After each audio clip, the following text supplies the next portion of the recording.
Yes,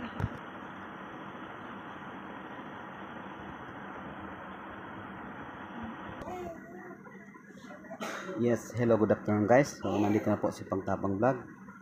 So, ito na po guys yung hinihintay natin. Nakarating na po dito sa Sarja po. So, yun po, nanggaling pa po siya sa Ajman. So, yun po, bali inirecommend na po siya sa akin ng isang kilala ko po na itampo ko po nung mga 2 months ago po. Siya po yung nagbigay daan po para makilala ko at para makapagbigay din po ng kahit paano kung anong maibibigay po natin na tulong para sa bata, dahil yung kalagayan po ng bata ay hindi po maganda. Almost around 1 year na po siya, bali may problema po siya sa pagkapanganak po siya, sige na, ulitin ko lang yan. Pagkapanganak po niya may problema po, yung pagka-deliver po na nagka-problema po yung kanyang mata, na kumbaga nagkasalubong po yung kanyang mga mata. So ngayon guys, ito na po si Osman. Yan po si Osman. Ayan si Osman. So sa hindi po natin inasahan, panibagong vlog na naman po na ating matutulungan ni Pagtabang Vlog, at saka yung kanyang nanay si Emily, from Bisaya po, Philippines. Osman! Yan si Osman. So sana guys, sa aking vlog po, nakikita po natin yung kalagayan ni Osman. So hirap po siyang makapag-upo dahil po sa kanyang neck may problem po, parang hindi po kaya niyang mag-isang umupo. So naisipan ko na lang po na dadalhin ko na lang po sa charity. Yun, makikipag-ugnayan na lang po ako sa mga ibang kakilala ko po na dati ko na pong nadala dun sa charity. So sa kanila po ako kuha ng informasyon kung ano po yung dapat kong gawin, kung ano po yung mga papel na pwede kong kunin para po mabigyan po natin ng tulong at ibang bagay po na kagaya po ng pinaka-importante po yung therapy ng bata, dahil yung bata po yan si Osman. Yan si Osman, yan, napakalikot po yung Osman. Si Osman po ay isang half Filipino po at half Morocco po. Yan si Osman. Yan po si Osman. So guys, so ayan po, nakikita na po natin si Osman. So alam naman po natin dito po sa ibang nasyon, hindi po porke nandito tayo sa ibang nasyon po ay masasabi natin po na magaganda yung buhay. Mas marami pa po yung, kung alam nyo lang po yung kabuhayan dito na hindi po natin nakikita. Kaya mahirap po pag nasa Pilipinas po, ang iniisip ng mga tao dyan, mayaman tayo, kumikita tayo ng maayos.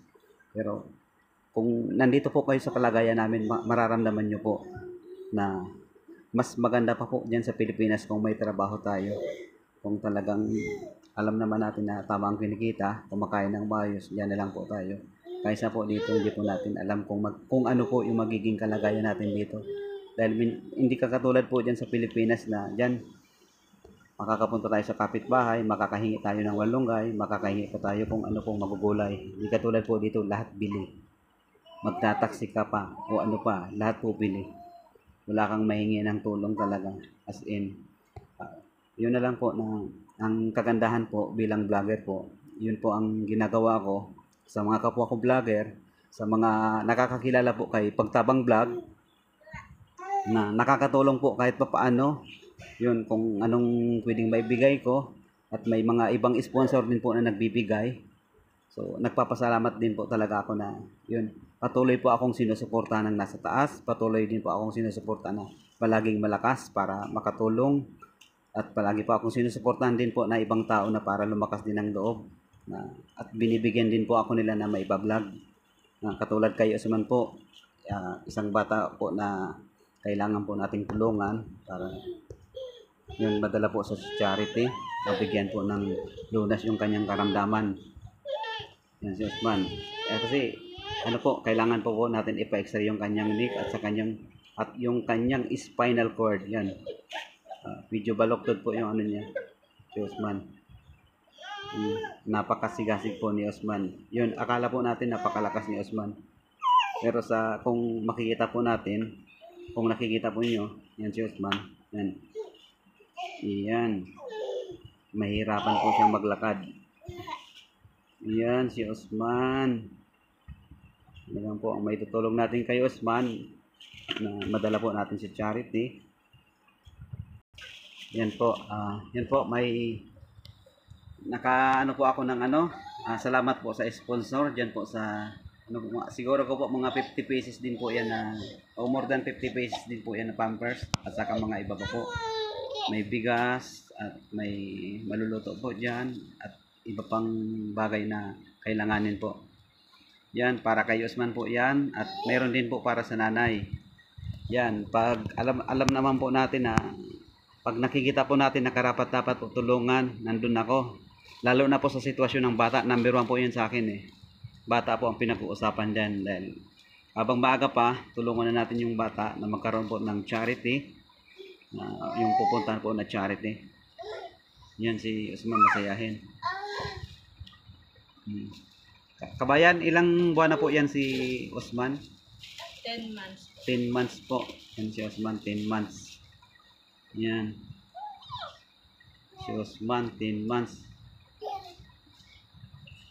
Pero in 10 months po, di ba, alam naman po natin na may karamdaman si Osman na siyempre bilang isang nanay ka, alam mo po yung sitwasyon niya. Di ba? So, ano po yung nagiging problema po ni Osman kung bakit po nagkaganyan yung kanyang mga mata? Na kasi, nasundot. Nasundot. Pinanganak. Nung pinanganak po si Osman, ang nangyari po sa kanya, accidentally po na habang pinapanak po siguro siya, nasundot daw po yung mata. Pero para sa akin, hindi natin alam kung professional yung sa'yo o hindi, di ba? Yan, kakawa naman si Osman. Pero hindi pa natin alam kung kaya pa po yan na bigyan ng lunas yung mga mata ni Osman. Kasi number 1 po yun, yung check-up. Tapos may mga follow-up check-up pa. Lalong-lalo na po dyan sa, di ba, yung likod ni Osman may problema pa? Opo, yung leeg niya po parang mahina. Mahina yung leeg. Mahina kaysa sa normal na mga bata. Yung kaya pala palagi nakayuko si Osman.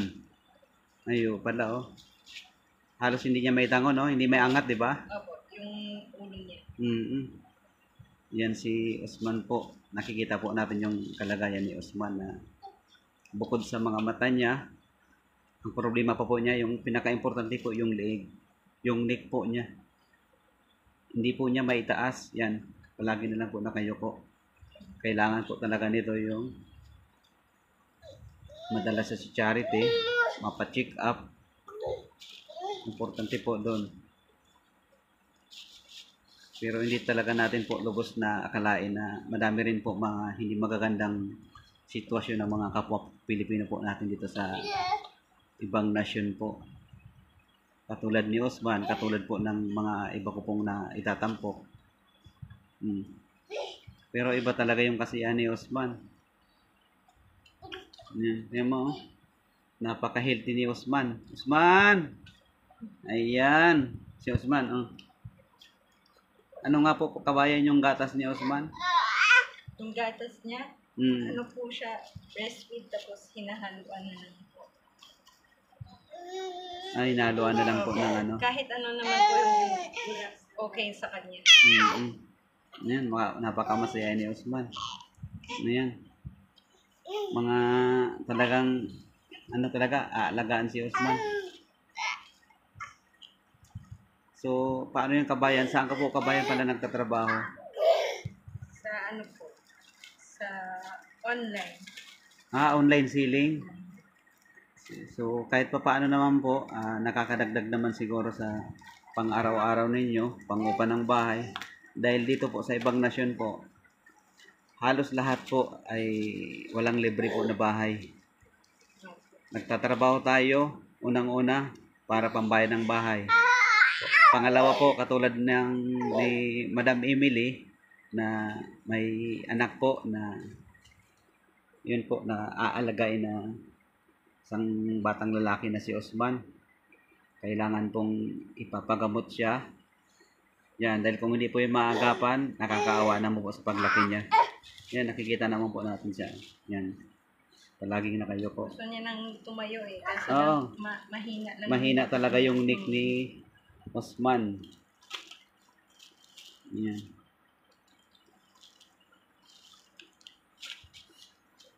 Eh, paano naman po, nasaan naman po yung tatay niya? Nasa ano, hindi na makita. Hmm. Yun nga, yun ang hirap sa iba natin po mga kababayan dahil hindi po sila pinapala dito. Bukod po sa hindi na maganda po yung sitwasyon nila, hindi pa po nakakapagpadala ng maayos doon sa Pilipinas sa kanyang mga magulang o kung may anak man. Dahil dito pa lang po sa pambayad ng upa ng bahay para sa pangangailangan ng bata ay talagang kulang pa. Kaya nga po inilapit sa akin ng isang kaibigan na si Mitch na matulungan itong si batang si Osman saka yung kanyang nanay. Yes, sa bagay. Sa ganitong sitwasyon po, alam naman po natin na ito po yung mga hinahanap po na matulungan. Si Madam Emily at saka sa kanya yung kanyang anak na si Osman. Yan. So, ngayon po, Madam Emily, saan ka po dito pala sa UAE? Sa Ajman po.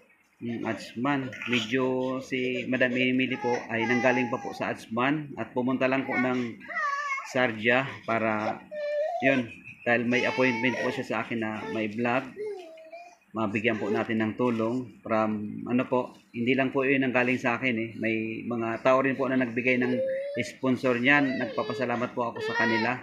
Dahil kung hindi din po sa kanila, hindi din po mabubuo yung mga ganitong mga pagbibigay po natin ng tulong.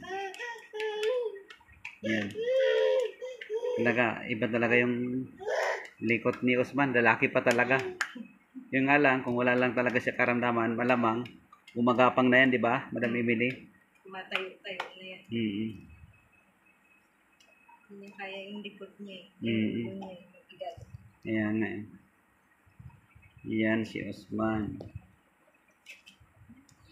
So, paano po yan, Madam Emily?